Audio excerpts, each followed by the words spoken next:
They say that timing is everything, and that probably goes a long way to explaining why the House of Love's debut album is often lost in the annals of indie rock history. But make no mistake about it, when this album is happened upon, it reveals itself to be one of the greatest debut albums of all time. Welcome to 2020 Sound. This is our third episode taking a look at underrated classic albums from Creation Records. Please give us a subscribe if you'd like to see more videos in future, all about underrated classics from indie and alternative rock history. Releasing their debut album 1 year after the Smiths split, Guy Chadwick, Terry Bickers, Chris Groothuizen and Pete Evans were positioned as the heirs apparent to the Manchester Titans throne. And with majestic songs, an impressive live set, a maverick guitarist, music press support, and the blessing of indie kingmaker John Peel, who described them as having that inner tension that makes for a great rather than a merely good band, the smart money in 1988 was on the House of Love to be the next big thing to break out of the indie rock scene in the UK. Certainly the music industry at the time seemed to think so, as Alan McGee, the band's label boss and manager, managed to lure a lot of the biggest record companies in the country to come to a London hotel and pitch for the band's signature. The scene as described in My Magpie Eyes Are Hungry for the Prize, David Cavanagh's book on Creation Records, is absolutely priceless. It sounds like an episode of Dragon's Den if Theo Paphitis was ginger, wore leather pants and shades indoors, and was completely off his face on Class A drugs. For the historic auction of the House of Love, McGee booked a suite at the Waldorf Hotel in the Strand for the last 2 weeks of August. If the A&R men wanted the House of Love, they could come to him.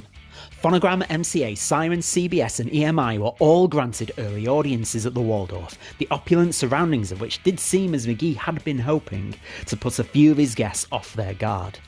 His Renaissance McLaren-esque glint hidden coyly behind dark glasses, McGee flicked his managerial switch to heavy scam. Over 14 days at the Waldorf, he snorted large amounts of speed and cocaine, schmoozing and jousting with the corporate foe. MCA dropped out when they heard his asking price of £80,000. The other 4 companies remained in the race.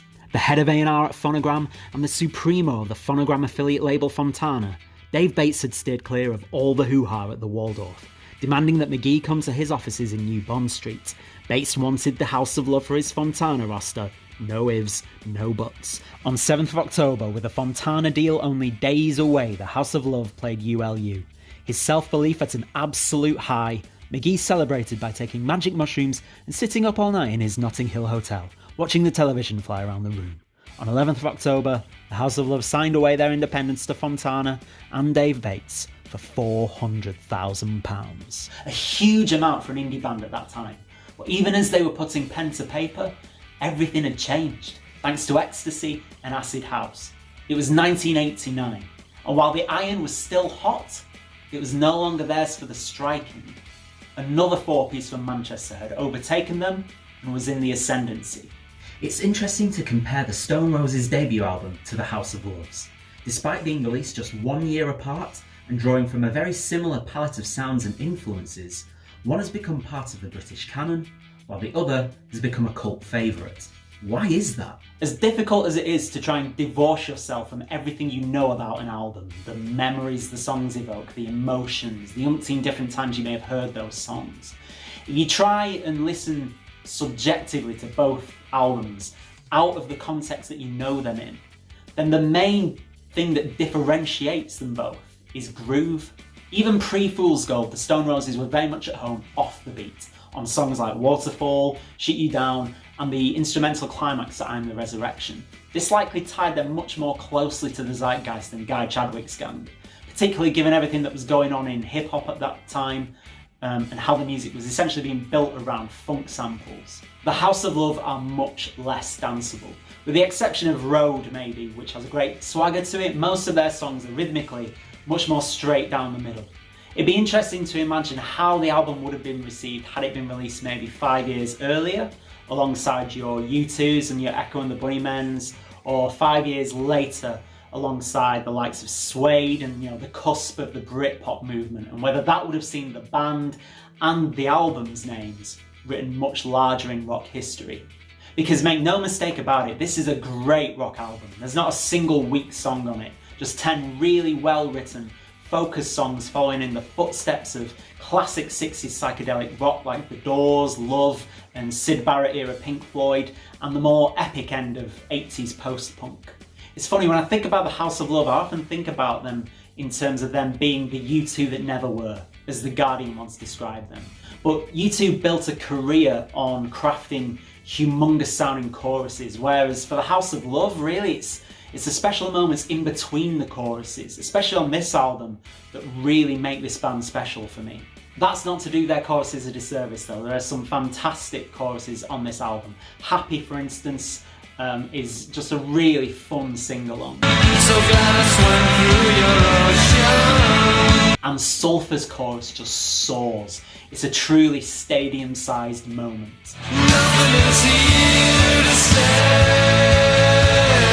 In contrast, the chorus to Man to Child, which aches with this sadness of aging, has a much more intimate beauty to it. Where did the time go? So there are great choruses, but often it's other things that stick out. Like Terry Bickers' guitar solos throughout this album. They're fantastic. They're very to the point, very concise, much like the album as a whole. They're like chomping down on a succulent grape. You get a burst of juice before it disappears and it just leaves you wanting more. Like the solo at the end of Hope that gallops along like a deer on a sugar rush for 20 seconds and then disappears.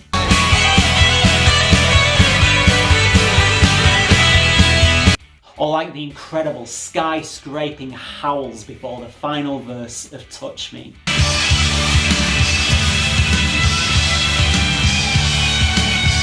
Bonus fact for you here, Touch Me is in fact one of the very first songs that Guy ever wrote aged 18, at least in part. It's based on the first 3 chords that he ever learned. Terry just adds so much to these songs, and sometimes with so little notes. Perfect example of that being Christine.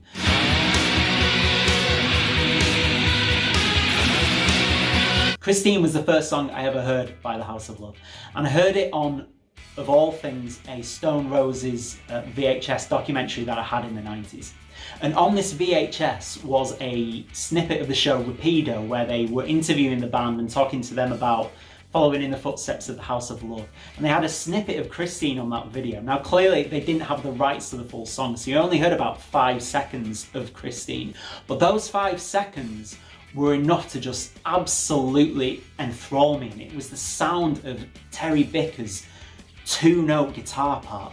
Something about the way it sounded just was magnificent. It was just so ghostly and spectral and haunting, and it absolutely entranced me.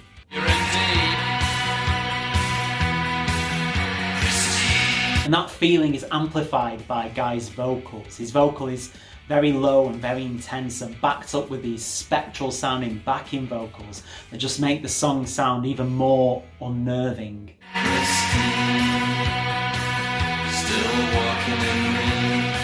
Listening to Christine feels like being visited by the ghost of a memory. Something bittersweet and aching, but beautiful and wistful. And that mood permeates the whole album, in the lyrics and in the sound. To me, it's the sound of beautiful regret.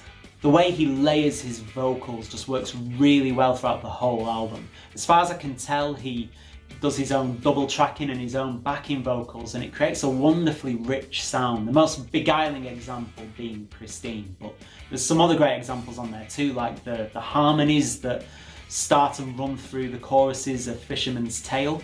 I believe in Jesus. Or that moment of elation in the song Salome, where to me it's like it's a runaway train of a song with the rhythm, but for that moment where he sings I love the way she cries, it feels like that train just levitates off the tracks for a little while.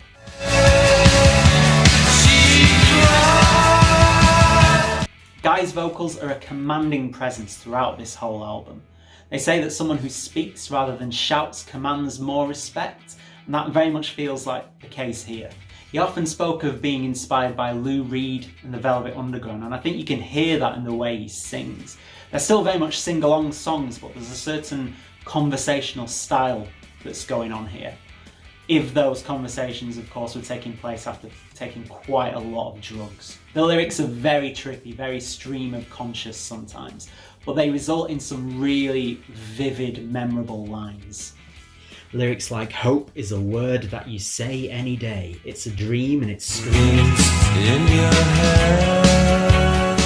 And steal a car, the highway calls, stick some pins in your toes, suck your cheeks, dance for Another element that adds to the very distinctive sound and feel of the album is Pete Evans' drums, and he very rarely plays the most obvious beat, and he has a really great sense of knowing when to hold back. It makes the moments he hammers it have so much more punch. Love in a Car is the best example of this. It kind of acts as Christine's less eerie but more melancholy cousin. And Pete's drums are a large part of what makes this song work. During the verses, they're essentially just building up to these sledgehammer moments in the chorus.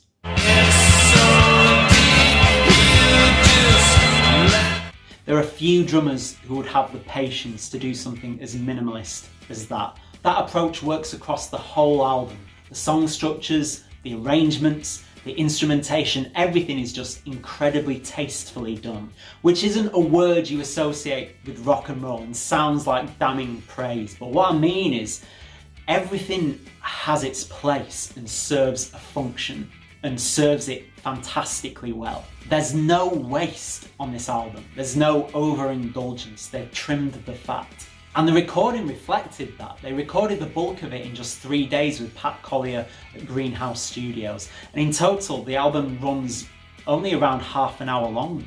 There's an urgency to this album, something that may be attributed to the fact that Guy was in his 30s at this point and had previously had a failed run with a new romantic band called Kingdom. He'd been signed and dropped by RCA prior to starting the House of Love. So perhaps there was a sense of trying to take the band from being quite big in the Camberwell squatters scene, as they once described themselves, to the stadiums as quickly as possible. Of course, that never happened. So the story goes, mental health problems, drugs and egos became the undoing of the band. Terry left the band after literally being kicked out of the van at a motorway service station following a punch-up with Pete and a rather infamous spot of money burning. Their major label debut floundered, and they carried on for a couple of more albums before calling it a day in 1993. However, they reformed in 2003 and have released a couple more albums since then and continue to tour to this day. Throughout that period, Guy continued to write great songs. It's just, as with most bands, things weren't quite as laser focused as they were around the time of the band's debut album. The singles that both preceded and followed the album are both fantastic too. Real Animal features one of the last performances by Andrea Hughcamp, the original fifth member of the band, who was a guitarist and backing singer, and the song itself is just a real enthusiastic blast of energy. But with the churches around us, they can't lose the fire, 'cause it's been done before. I believe she also played guitar on Christine, but nothing else on the rest of the album. She also sings lead vocals on a song called The Hill, which is a great track, but also really just well worth checking out because it's just fascinating to hear what the band sound like with a female singer.